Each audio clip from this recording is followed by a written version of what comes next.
Hey, Wendy. Yes, I definitely have advice on this. So, funny enough, your comment comes at a perfect time. I started watching this show called Ozarks. It's on Netflix. And one of the characters, his name is Dell. Dell says something very interesting on the show, which relates to your comment. He says, this guy comes up to Dell and says, hey, I want to talk about the business. And they're out golfing, right? So they're at an 18-hole course. And then Dell says, a man who makes his life all about business is a failure. Meaning that if you don't have balance and you don't look into other facets of your life, you don't look into balancing your relationship, because Dell in the show is married. He has like 2 children and a wife.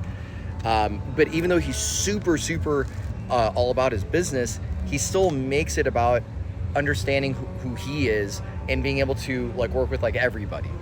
So when you're in a relationship, Wendy, with a guy who's an overachiever, here's a good thing, right? The good thing is that he's ambitious. The bad thing is that he will lose himself to his business. And losing yourself to business is exactly like losing yourself to lust. This is why men and women cheat, for example.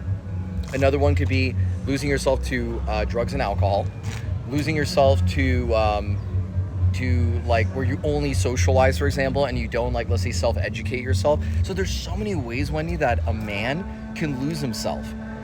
When a man is an overachiever, it's there's a couple things that are going on. So when I was going through my self-development journey, I realized that a lot of times when I was trying to grow and develop my my professionalism, my personal self, like all these different things, it was a two-way street. One way was that I genuinely wanted to grow and become better as a man. The other reason was because I was trying to prove to people that like I'm smart and I'm not stupid. So that was like a big breakthrough that I had. It was like, even though the spirit of self-development and getting money and getting rich, whatever, was super important for me, but there was a side of me that was like, I need to prove to everybody that I'm smarter than them. I need to prove to everybody I'm not an idiot. Because when I was in high school, Wendy, I used to get teased, I used to get bullied, and it made me feel extremely insecure about myself, and I felt like I had to prove to everybody that I'm like a moron. So in your case with a relationship with a guy, you got to make sure, like, first of all, you can support his journey, right? So my girlfriend supports my business with coaching men. She's there on my boot camps. She gets on Zoom calls with the guys, and like we all talk together as a couple with the students, and my students appreciate her a lot. So if you're with a person who's an entrepreneur, or let's say a 9-to-5er, a 9-to-5er would be like this. The guy comes home, and if he's still talking about work, that's not good. And then the way you can communicate that, Wendy, is say something like, hey, we always talk about work all the time. Is there any way that we can talk about, what's going on in our personal lives? Do you want to go to a show together? Do you want to go to the park? Can we do some activities? And this is the man's job, Wendy. My opinion, it's the man's job to create and organize events. So then you can just show up pretty, put on your makeup, look good, and you just go, right? That's the dynamic in my relationship with my lady. So if you notice he's all talking about work, just ask him, hey, is there any way that we can just like talk about something different? Because I don't want to bring work home. So if you work a 9-to-5, for example, you work in corporate, you got to also honor that yourself, that you don't bring work to the house. Now, let's just say he's an entrepreneur. Entrepreneurs, it's a little bit different because, for example, my business is like primarily on my computer, but then when I meet my students at boot camps, like I will literally, be there with my girlfriend. That's a little bit different. So like if we're talking about like our boot camps and it's happening throughout the house and everything like that, and when we're home and we're going to go to bed, like that's a little bit different. My girl understands that.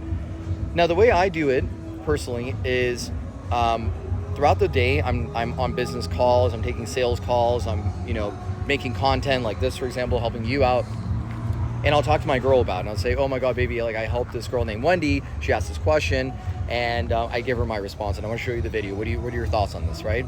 So the way that I do it, Wendy, is I integrate my girlfriend into the business so she feels included and she's not like left out feeling like I'm neglecting her or I'm neglecting the relationship, because I ask for her opinion. So if your boy, like your guy, right, he doesn't ask for your opinion on things, he's not really trying to integrate you. And I feel like a relationship is all about integration. So I never want my girl to feel like out in the dark, like she's in the shadows and she doesn't really get to be included. Our relationship stands on unity. It's all about unity. Nothing less than that. So if you do end up being in a relationship with an entrepreneur, ask him, is there any way that I can be included in this? If you genuinely want to, and I think you should deep down genuinely be wanting to be included in the person's business. Of course, like You may not feel like fully competent, but like ask them, hey, like, I can do marketing for you. I can make YouTube thumbnails for you. I can do X, Y, and Z. My girl told me this multiple times. So I found out ways and to be creative to include her as much as possible. That's one way of going about it. And in terms of resentment, right? Anytime you have resentment, it's a little bit noisier.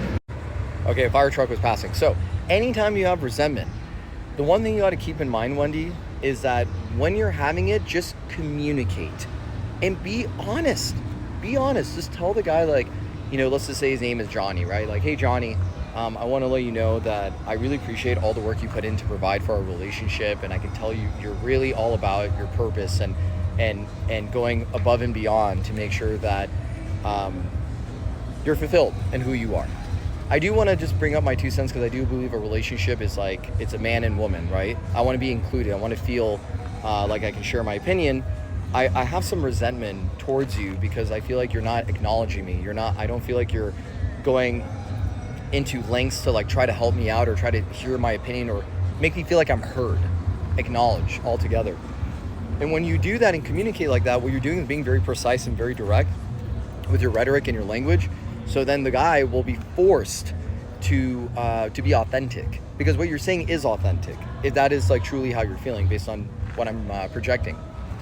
So just be direct. And I feel like the guys who are good quality, Wendy, the guys that I believe you would want are the guys that are not going to bullshit, beat around the bush. Like they're going to be all about, like if they feel like authenticity coming from you and they feel like you feel like there's some kind of neglect that's going on in the relationship, they will want to like be solution oriented. Because if they're deep down ambitious type guys, they will want to be solution oriented and be like, oh my God, I'm so sorry. I didn't realize I was like neglecting you.